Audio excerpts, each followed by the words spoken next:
Hey guys, does your off-road rig have a tire carrier or super dark tint, or simply it's just super hard to see out the back with your rear view mirror? Well, we're gonna put this bad boy on and that should fix all of our problems. So follow along. We're gonna throw this camera mirror on made by Wolfbox and see how it works. We all bleed the same stuff. Whoa, whoa, whoa, whoa, whoa.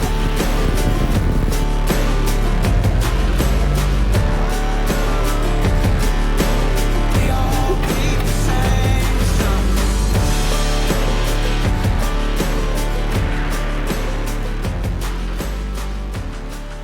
Now guys, I don't necessarily have to have this mirror, but since they've been coming out, they're getting cheaper and cheaper. This thing only cost me about $110 on Amazon, and it's got great reviews. I've watched other videos on it.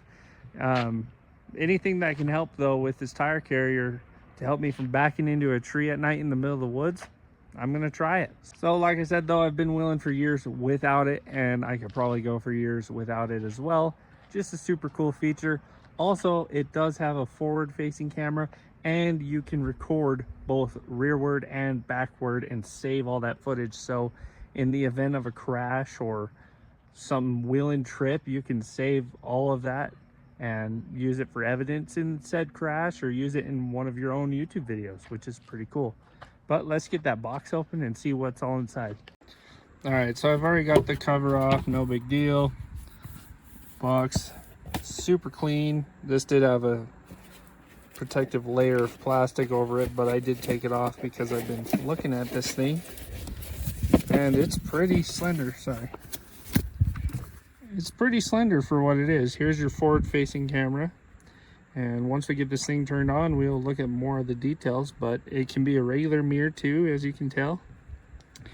And right now it does just clip with some straps right here to the back of your factory mirror, but you can buy a delete kit that I will leave in the description below. You can delete these tabs and basically bolt on where the mirror, so you would unbolt this mirror and bolt this mirror directly to the windshield with its own mount. So I will link that in the description below as well. I just don't have it yet, haven't had a chance to get it yet. So after the mirror, we go a little further, you've got a car port to plug the mirror in, a car charging port. I'm actually going to modify this and run it straight to ignition, so it turns on with the key, which in the carport it would do that as well, but I don't want to waste a carport accessory for this and have wires dangling down my windshield and in front of the dash. That's just annoying. So we are going to try to bypass this later in the video. Here's your rear camera with all the wiring, and then your straps. They give you some 3M clips so you can clip the wiring and route it however you need. Got a cool little panel tool to remove your trim panels without marring them. And then this is your GPS, because it does have GPS in it as well, which is neat. So you guys, I did buy this rear view mirror with my own money. This is a genuine, honest product review. Of course, people that send me their stuff too, I always genuinely review it as well, because I don't want to suggest something to you guys that I personally wouldn't recommend. So like I said though, this is with my own money, so it's going to be a straightforward, honest review like always. But I really wanted to try this thing out. They've been out for a few years now. It's just a cool accessory I'd like to have on the Jeep, since my old rear view mirror is completely useless anyways. I already turned the mirror on and hooked the camera up and made sure this spot's gonna work. But we're gonna put the camera right here. And I may regret that later if a rock catches it just right, but the tire should protect most hits. And I usually only hit my bumper on the corners most of the time, sometimes directly on the bottom, but rarely has ever anything touched the tire carrier except for maybe right here. So I'm praying we'll be all right for a few years. If not, this camera is only like a $20 camera to replace. This is not the end of the world, and the cable's short, so if you got to unplug it, you're not disconnecting all your wiring, which is nice. So we'll put it right here. I was wanting to put it right here, but the way this camera hinges, and I don't think you can flip the view upside down, but the way it hinges, it can't do a full 90 anyway. So I think we're limited to right here, which kind of sucks, but I think it'll be just fine.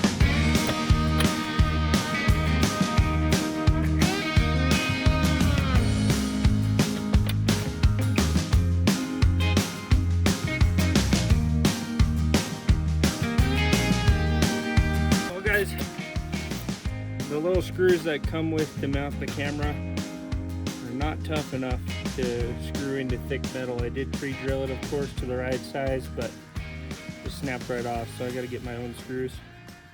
No biggie. All right, so it is all mounted. I just used the smallest self-tapping screws I had laying around at the shop. So I'm gonna get the wire that goes to that mounted and routed inside the body up to the camera.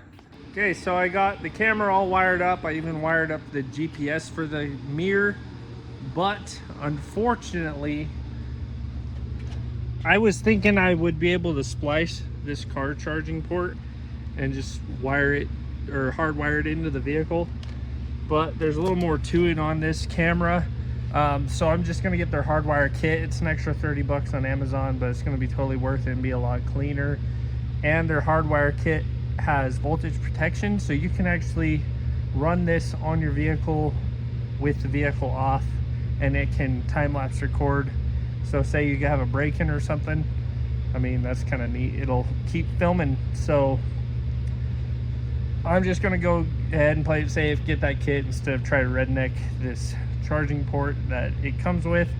So I'm gonna get the mirror mounted now and plugged in with that charging port and play with it for a couple of days, and then we'll come back to you guys and hardwire that kit in and go over all the features of this thing. So let's get this mirror mounted, and then we'll see you in a couple days.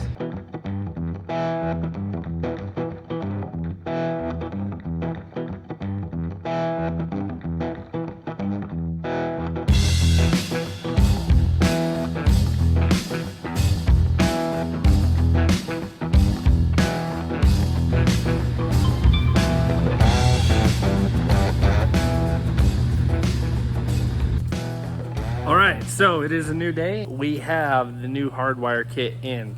So it's very cool. Like I said, got voltage protection. It'll actually tell you your voltage while the vehicle's running right here. And once it drops below whatever voltage you set it to, it will shut the mirror off, so it won't drain your battery any further. We've got some T-taps here because you're gonna tap in for an accessory fuse and then a battery power fuse. So you'll be tapping into straight battery current and then accessory battery current with the key on, and then ground, and then it plugs straight into the mirror. I actually just did one the other day on a customer's vehicle. It's very straightforward. So I'll get it wired up in the Jeep now, and then I'll show you guys how I did it. Super simple, but let's get to work. Okay, so the Hardwire Kit is finally in. Let me show you how I routed it and what exactly I did to attach it to the fuse box, and then I'm gonna get this interior put back together. So the Hardwire Kit is this USB-C plug here. As you guys saw earlier, it had a normal charger for like a SIG lighter port. Now it's routing up underneath the headliner with all the other wires, the camera wire and then the GPS wire. They're all tied in nicely, run under the headliner, and then I've got running down the 8-pillar trim down behind the dash here, and then here, right here, is the wire for the camera. Here's your accessory fuse tap, and here's your battery fuse tap. So it's very easy to find which one you need. You just need a test light, find a fuse that has power all the time. You'll be putting the battery one in that. Find a fuse that only ignition is on, and then tapping into that one for accessory.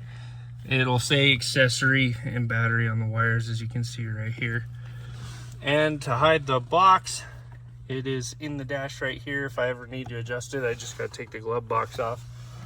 It is upside down, but you will see why in a sec. It says 12.6 volts. But now, if I turned it around the other way, I wouldn't be able to adjust it. As you can see, I have it set on 12 volts right now. The display shows 12.4 volt, 12 volt, and 11.6 volt for the settings you can use. This is the voltage that the camera will shut off at if the battery in your vehicle ever reaches that range. This is to prevent any excessive draw on your battery that the camera would cause if it was running 24/7.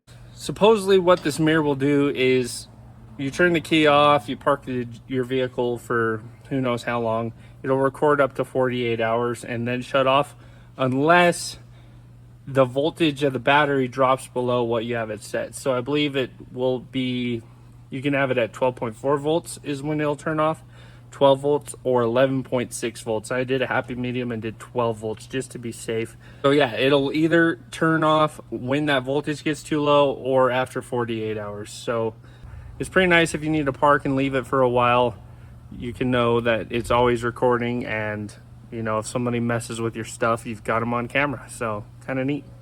So like I said, I'm gonna get the interior put back together and then we will run through what this camera's got, take it for a drive, see how the clarity is on the road, and finish the video off there.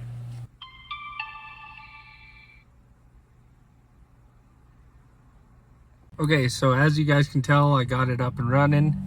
Let's go through what all this thing can do. It's pretty sweet. Well, first things first, the power button is right here on the bottom. If you ever want to turn it off, then it acts like a normal mirror. So pretty neat. As you can tell, I obviously need mine on because of that car seat and that tire carrier there. So I'm gonna go ahead and turn it back on now. And first thing, looking at the display, rear camera is 1080p, but it's fairly clear for what you need, of course. I mean, it's still a really good quality camera in my opinion. Here is your direction and your miles per hour. And as you can see, we are recording right now. This thing is always recording unless you tell it to stop. We got our time, our date, and then if you swipe right or left, you can switch camera views. So front camera, which is actually this guy right here, you can make it move in or out. Mine is out all the way to clear the factory mirror right now until I get that bracket. The front mirror is in 4K, so it's a little more clarity. It might not look as crisp because my windshield is dirty, of course. And then you can have split view as well. So you got rear, front, split, and you can swipe back and go backwards as well. Okay, so if we tap on the screen, we can hit take a picture, and then we can also lock the file that is currently recording, so that will not auto delete. I believe this thing has a 64 gigabyte memory card from the factory on it. Once it gets full, it starts auto deleting the older files so it can save room for new files as you're recording. So if you ever experience a wreck or witness something or just want to capture a video and not have it auto delete later, just go ahead and hit that lock button like I just showed you, and it will save it for you and not delete it. So the record function was currently on. I just disabled it, and that also records audio. So right now it's not going to record audio unless you take that button and hit it back to record. And then you can adjust your brightness up and down right here. The brightness is a little slow, but not like you have to do it all the time. And then here, right here with this button, instead of swiping, you can also switch your mirror views there. So to get into settings or to watch previous files, you have to stop recording. Now we can look at previous files here. We've got all of our files from a while back, driving around. And that's front view. If you want to see rear view, you just hit this button on the bottom left. Now you can see all the rear view stuff. Okay, and right here, that is our picture that we just took a minute ago. So if you want to go ahead and lock a file that you forgot to lock earlier, say this one, all you have to do is go hit lock right here, and then it won't auto delete. and then you can unlock it if you want to delete it or let it auto delete. So this locked file here, all we have to do is unlock it. That's the one we locked earlier, and delete it. So before I go to settings, let me show you something. I'm going to go ahead and throw the Jeep in reverse. And now our reversing line's popped up. I did forget to mention, when installing the rear camera, there is a red wire located near the end of the harness closest to the rear camera connector. Make sure you take this red wire and tap it into your reverse light power wire. If you do not do this, the lines you see here on the camera will not come on when going in reverse. Throw it back in neutral, back to normal. Reverse lines. And you can adjust this camera to go up or down. So in reverse, I want it down just a slight hair more than normal driving, because I want to see directly behind me, not just straight back. So one way to adjust these parking lines is if you go into your settings. Let's stop the record, go to settings, reversing line. Now you can move these lines in or out, up and down, however you want. So I typically go to like a parking lot, which I'll have to go do this again now that I just messed with it, but and park as straight as I can with a parking spot, and kind of adjust these lines with the spot behind that spot. That way it's kind of centered, so when you go to park in a parking spot or back into a parking spot, it'll line you up dang near perfectly. So that is pretty sweet though. You can adjust revolution. I just keep it in 4K front, 1080p rear. Movie clip time, I have it set to 1 minute. I actually like it at 3 minutes. That way your clips are cutting off every 3 minutes. That way you're not having to scroll through a bunch of 1 minute clips, or say if you want to get fatter files, you can get the 3 minute clips that way. You can flip the mirror image. I'm not going to mess with that. You can also flip the mirror image upside down. I'm not going to mess with that either. You can format your SD card right here. Language, screensaver, I keep it off because I don't really want this thing shutting off while I'm driving. It just, it'll power down after a minute or two, depending on how you set it. Parking mode. So this is... So I was actually wrong. Parking mode is 12 hours or 24 hours, not 48. So I'm going to go ahead and set it to 24. So it'll record up to 24 hours after shutting the Jeep off. G-sensor sensitivity, I just leave it off. Volume settings, I haven't really messed with that. Flicker, 60 hertz. I don't really mess with any of these. You got your GPS information, clock settings, time style, time zone. So if you guys like, my clock was saying, say 3:49 earlier, and I was going into clock settings and trying to manually adjust the clock. Well, after a while, the clock will just set back to whatever the GPS thinks it is. So the way to get that to stay is actually use time zone, and you'll have to look up what your UTC is for your time zone. But that is, I put that on there and it's never changed the clock since. So keep that in mind. You also have daylight saving time. You can change miles per hour to kilometers per hour if you want. And then speed compensation. That's like if your speedometer's off on your dash, you can adjust it for that. Overspeed remind, let's say you don't want to go over 70. It'll start yelling at you if you're going over 70. And then your booting display, if you want it to turn on, what camera do you want it to turn on automatically? I always just opt for rear cam. And then yeah, that's basically it for the settings. So you guys, I think this thing is super sweet, especially in my case, and I'm sure a lot of you guys as well, especially like overlanders or wheelers that don't got a lot of visibility out of their back window.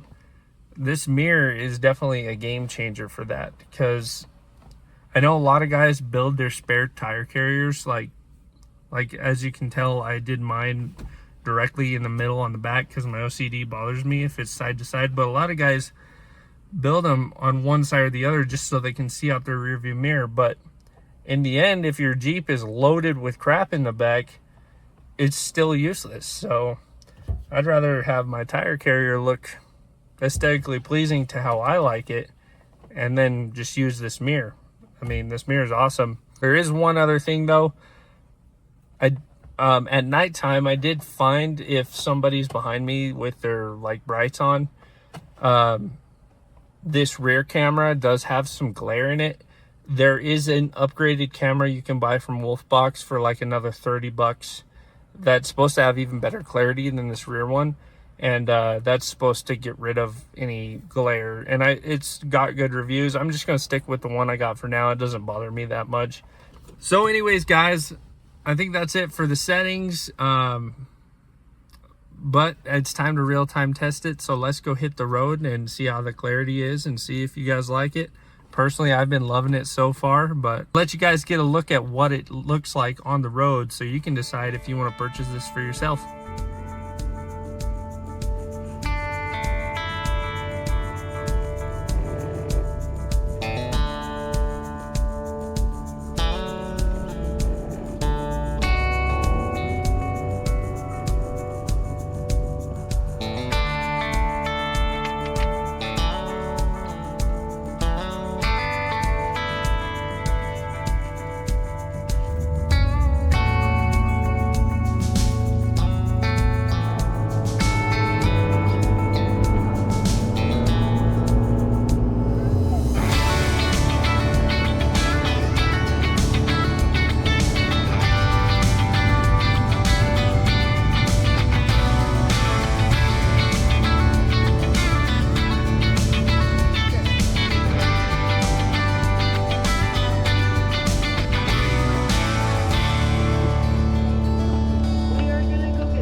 Well guys, that is it for this episode of Mountain Crawlers. If you like this mirror yourself, I will leave everything to the parts for it in the description so you guys can go check it out yourselves.